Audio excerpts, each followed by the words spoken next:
what's the difference between web transport and QUIC or media over QUIC transport? So different things, right? We saw web transport uses QUIC in order to establish this pipe between a client and a server. Web transport is also client and server based. It is not P2P based. The session is established by a client and it negotiates a session with the server. Media over QUIC is an umbrella term. Media over QUIC includes an actual protocol which is called Media over QUIC Transport, MOQT. This is what is being standardized by the IETF. All the work is public, and I encourage everyone in the audience to go there and look. There's a whole lot of issues that we work through.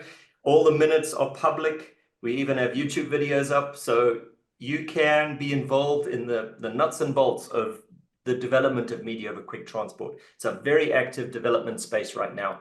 So media over QUIC transport can leverage web transport, or it can use what we call raw QUIC. In other words, QUIC without this HTTP layer for establishment. And mock transport is a pub-sub protocol, publish, subscribe. So it's not a request mechanism like we're used to with HTTP, where you ask for a resource and you receive it. With a pub-sub system, you ask to receive what we call tracks, which are linear flows of data. And a subscriber subscribes to a track, and a publisher sends that track to all the subscribers in highly simplified language. Okay. So yeah, it's not actually defined in terms of media. If you go to the mock transport spec, we're very careful not to bind it to media delivery, even though it's in the name. So, and we'll come to a little bit of that later. One last question on this then. So we've got the media over QUIC transport, and we've got web transport, and we have raw QUIC. What would be sort of scenarios where you would use raw QUIC versus what is envisioned with the MOQ transport?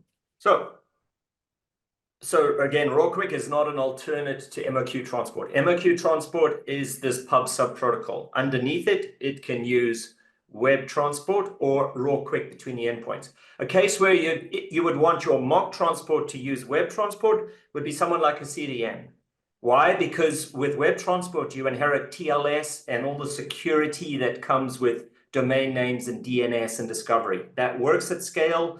We build an economy on it, and we want to leverage it. However, if you're someone like a video conferencing vendor and you own all the endpoints, the publishing, the relays, and the subscribers, you don't need that HTTP overhead that comes with web transport. You can leverage QUIC directly. So that would be a case where you might want to use QUIC, where you basically control the vertical ecosystem. But for a CDN that has to interop amongst many different clients, we would prefer web transport to be the interface.